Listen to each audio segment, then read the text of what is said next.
No coração vibrante de uma narrativa que se desdobra, as palavras de Gálatas 5, versículos 19 a 21, ressoam com uma verdade inabalável, descrevendo com vivacidade as obras da carne: imoralidade sexual, impureza, lascívia, idolatria, feitiçaria, inimizades, discórdia, ciúmes, acessos de raiva, rivalidades, dissensões, divisões e inveja. Tais práticas, entrelaçadas nos cotidianos de muitos, são um eco da advertência apostólica que ressoa através dos tempos. Os que se entregam a tais ações não herdarão o reino de Deus. Mergulhamos agora numa reflexão mais profunda. O que consumimos em pensamentos e visões, as histórias que absorvemos e as imagens que observamos, tudo isso infunde-se no nosso ser, exercendo um efeito espiritual que muitas vezes ignoramos. Como gotas que lentamente fecham a flor da percepção, tornamo-nos complacentes, acomodados e cegos para as maquinações do inimigo, que, astuto, aguarda para tecer sua rede em volta dos desatentos. Em um mundo vibrante mas vulnerável, a clareza bíblica sobrepõe-se às sombras da confusão, declarando a bruxaria um mal a ser evitado. Essa proibição divina destaca-se como um farol que ilumina a verdade, enquanto muitos inadvertidamente ou com plena consciência buscam nas práticas ocultas respostas que só a divindade deveria providenciar. Aos que invocam forças espirituais alheias à santidade divina, pedindo-lhes atos que rivalizam com os milagres do Criador, desde comunicar-se com os mortos até despertá-los, a Bíblia se mantém intransigente, um rochedo imune às ondas da moda espiritualista que insiste em ressignificar o proibido. Essa ressignificação se estende pela cultura popular, permeando nossa vida cotidiana ao ponto de normalizar o que uma vez era velado. Livrarias exibem, sem reserva, manuais de magia, e plataformas de vendas online, como a Amazon, orgulham-se de entregar em domicílio, até mesmo em um dia, livros que prometem desde autoestima elevada a fortuna e amor, colocando o ocultismo ao alcance de um clique. E com que destreza esses compêndios de conjuros afirmam sua utilidade. Oferecem razões, momentos propícios para feitiços, atraindo os incautos com a promessa de soluções mágicas para questões humanas fundamentais. Acreditam que com palavras e misturas, os desejos mais profundos podem ser atendidos, ignorando que tal poder, quando verdadeiro, pertence somente ao divino. A disponibilidade desses grimórios, tão facilmente adquiridos por menos de $20, é um testamento da fascinação humana com o poder além do natural.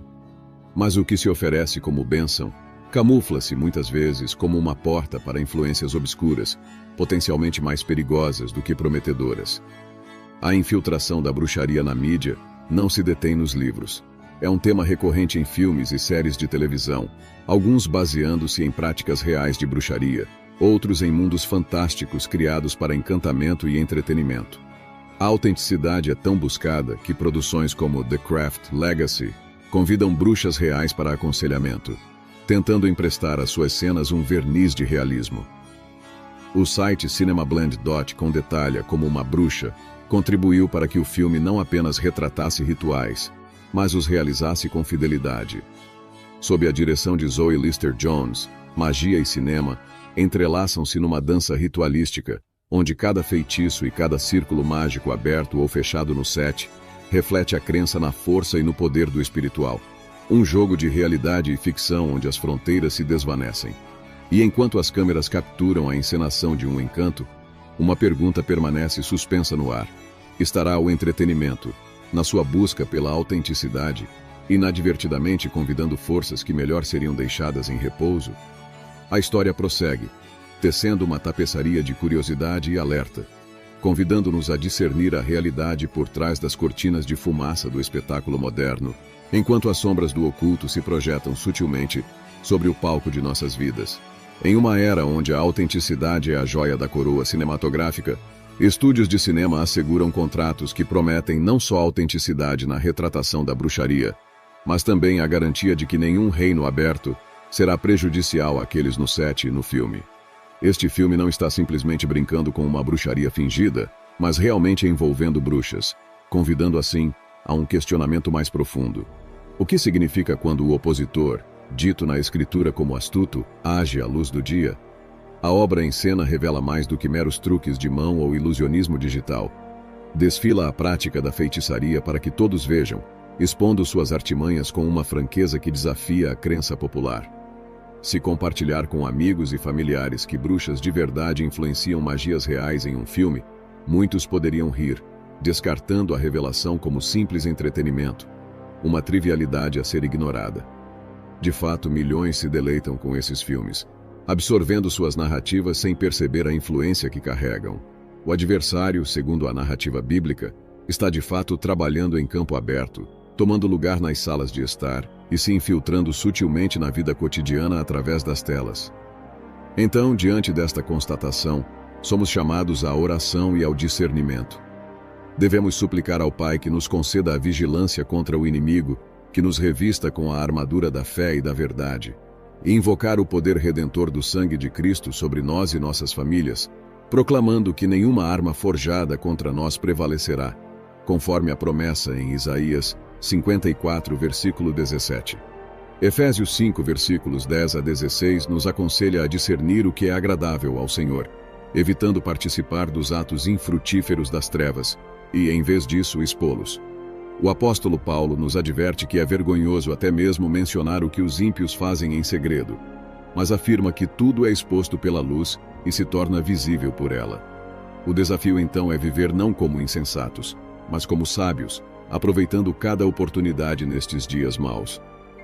Neste clamor, pedimos a Deus que nos ajude a viver uma vida pura e justa, afastada das obras das trevas, e que Ele nos fortaleça como cristãos enraizados na Sua palavra.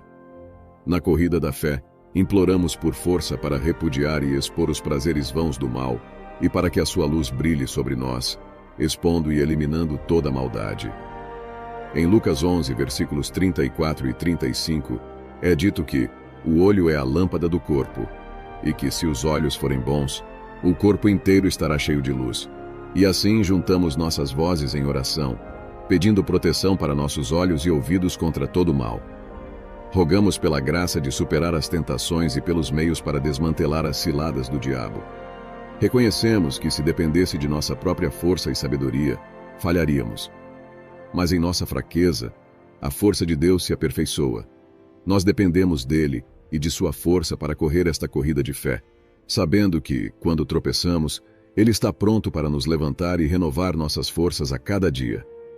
Que assim seja.